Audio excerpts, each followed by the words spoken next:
दोस्तों, गणेश जी विघ्न विनाशक व शीघ्र प्रसन्न होने वाले देवता हैं। अगर कोई सच्चे मन से गणेश जी की वंदना करता है तो गौरी नंदन तुरंत प्रसन्न होकर उसे आशीर्वाद प्रदान करते हैं।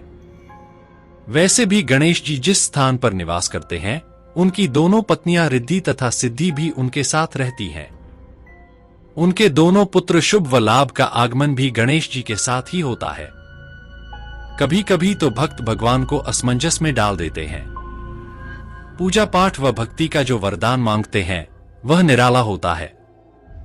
ऐसे ही एक कहानी आप लोगों को सुनाने जा रहा हूं। काफी समय पहले की बात है। एक गांव में एक अंधी बुढ़िया रहती थी। वह गणेश जी की परम भक्त थी। आंखों से भले ही दिखाई नहीं देता था, परंतु वह सुबह शाम गणेश जी की बंदगी में मग्न रहती थी। नित्य गणेश जी की प्रतिमा के आगे बैठकर उनकी स्तुति करती थी। भजन गाती व समाधि में लीन रहती थी। गणेश जी बुढ़िया की भक्ति से बड़े प्रसन्न हुए। उन्होंने सोचा, यह बुढ़िया नित्य हमारा स्मरण करती है, परंतु बदले में कभी कुछ नहीं मांगती। भक्ति का फल तो उसे मिलना ही चाहिए। ऐसा सोचकर गणेश जी एक दिन बुढ़िया के सम्मुख प्रकट हुए तथा बोले, माई, तुम हमारी सच्ची भक्त हो। जिस श्रद्धा व विश्वास से हमारा स्मरण करती हो, हम उससे प्रसन्न हैं। तुम जो वरदान चाहो हमसे मांग सकती हो। बुढ़िया बोली, प्रभो, मैं तो आपकी भक्ति प्रेम भाव से करती हूं। मांगने का तो मैंने कभी सोचा ही नहीं। मुझे कुछ नहीं चाहिए। गणेश जी बोले, हम वरदान देने के लिए आए हैं। बुढ़िया बोली, हे सर्वेश्वर, मुझे मांगना तो नहीं आता। अगर आप कहें तो मैं कल मांग लूंगी। तब तक मैं अपने बेटे व बहू से भी सलाह मशविरा कर लूंगी। गणेश जी कल आने का वादा करके वापस लौट गए। बुढ़िया का एक पुत्र व बहू थे। बुढ़िया ने सारी बात उन्हें बताकर सलाह मांगी। बेटा बोला, मां, तुम गणेश जी से ढेर सारा पैसा मांग लो। हमारी गरीबी दूर हो जाएगी। सब सुख चैन से रहेंगे। बुढ़िया की बहू बोली, नहीं, आप एक सुंदर पोते का वरदान मांगे। वंश को आगे बढ़ाने वाला भी तो चाहिए। बुढ़िया बेटे और बहू की बातें सुनकर असमंजस में पड़ गई।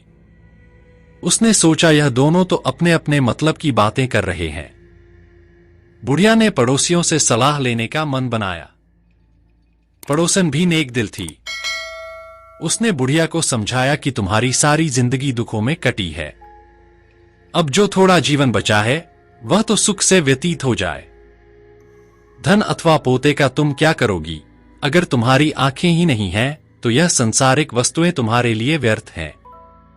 इसलिए तुम अपने लिए दोनों आंखें मांग लो। बुढ़िया घर लौट आई। बुढ़िया और भी सोच में पड़ गई। उसने सोचा, कुछ ऐसा मांग लूं जिससे मेरा, बहू व बेटे सबका भला हो। लेकिन ऐसा क्या हो सकता है? इसी उधेड़तुन में सारा दिन व्यतीत हो गया। बुढ़िया कभी कुछ मांगने का मन बनाती तो कभी कुछ, परंतु कुछ भी निर्धारित न कर सकी।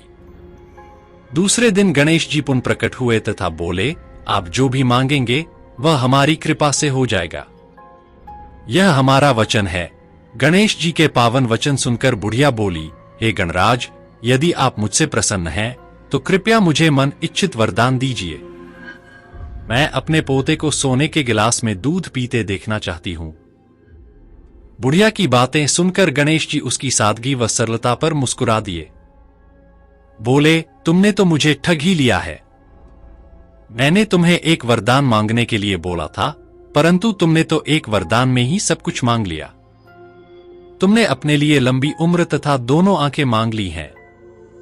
बेटे के लिए धन व बहू के लिए पोता भी मांग लिया। पोता होगा, ढेर सारा पैसा होगा, तभी तो वह सोने के गिलास में दूध पिएगा। पोते को देखने के लिए तुम जिंदा रहोगी, तभी तो देख पाओगी। अब देखने के लिए दो आंखें भी देनी ही पड़ेंगी।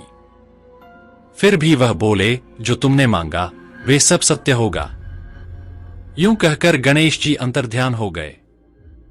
कुछ समय पाकर गणेश जी की कृपा से बुढ़िया के घर पोता हुआ। बेटे का कारोबार चल निकला तथा बुढ़िया की आंखों की रोशनी वापस लौट आई। बुढ़िया अपने परिवार सहित सुखपूर्वक जीवन व्यतीत करने लगी। दोस्तों, कहानी कैसे लगा कमेंट बॉक्स में जरूर बताना। अच्छा लगा तो वीडियो को लाइक, शेयर और चैनल में नए आए हो तो सब्सक्राइब करके बेल आइकन को प्रेस जरूर कर देना ताकि आगे आने वाले वीडियो की नोटिफिकेशन आपको सबसे पहले मिले। तो चलिए मिलते हैं किसी और नए कहानी के साथ, तब तक के लिए धन्यवाद।